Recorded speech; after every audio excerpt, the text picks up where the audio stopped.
শহীদ Siraj lake পর্যটকদের কাছে যা নীলাদ্রি নামেই পরিচিত। অনেকেই আবার বাংলাদেশের কাশ্মীর বলে ডাকে।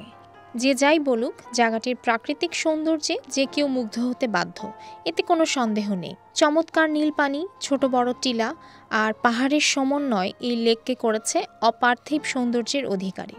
স্বতন্ত্র বৈশিষ্ট্যের জন্য দিন দিন জনপ্রিয় হয়ে উঠছে নীলাদ্রি লেক।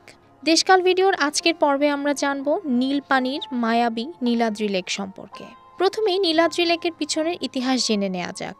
মুক্তিযুদ্ধের সময় সুনামগঞ্জের তাহিরপুর উপজেলার ৫ নম্বর সেক্টরের সাব সেক্টর ছিল টেকেরঘাট। মোহাম্মদ সিরাজুল ইসলাম ছিলেন এই সাব সেক্টরের কমান্ডার। সম্মুখ যুদ্ধে শহীদ হলে তাকে সমাধিস্থ করা হয় টেকেরঘাটে। তাই এককালে চুনাপাথরের খনি যখন লেকে পরিণত হয়, তখন এর নামকরণ করা হয় শহীদ সিরাজ লেক। কিন্তু কোনো সাইনবোর্ড না থাকায় সেভাবে এই নামটি প্রচারিত হয়নি। পর্যটকরা নীল স্বচ্ছ জলের চোখ জুড়ানো সৌন্দর্যের কারণে লেকটিকে নীলাদ্রি নামেই ডাকা শুরু করে। নীলাদ্রি লেক মূলত চুনাপাথরের পরিত্যক্ত লাইমস্টোন লেক।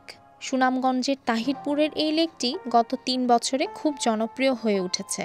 লেকটি পড়েছে বাংলাদেশে, তবে লেক পাড়ের পাহাড় পড়েছে ভারতে। লেকের আশেপাশে অসংখ্য ছোট ছোট টিলা রয়েছে। আরেকটু এপাশে এলেই বিস্তৃত টাঙ্গুয়ার হাওর, ঘাসে ঢাকা সবুজ টিলা, লেকের টলটলে পানি, ওপারে নীলচে পাহাড়, সব মিলিয়ে এক নজরেই মন বলে ওঠে অসাধারণ। নীলাদ্রি লেক বা হাওর এলাকার প্রকৃত সৌন্দর্য দেখা যায় বর্ষায়। এ সময় মেঘ বৃষ্টির লুকোচুরিতে প্রকৃতি মোহনীয় রূপ ধারণ করে। নীলাদ্রি ভ্রমণে গেলে এর সাথে চাইলে টাঙ্গুয়ার হাওর, জাদুকাটা নদী, শিমুল বাগানও ঘুরে আসতে পারেন। নীলাদ্রি লেক তাহিরপুর উপজেলার টেকেরঘাট ইউনিয়নে অবস্থিত। ঢাকা হতে বাসে করে সুনামগঞ্জ নতুন ব্রিজে নামতে হবে। এই ব্রিজ থেকে মোটরসাইকেলে করে সরাসরি নীলাদ্রি লেকে যাওয়া যায়।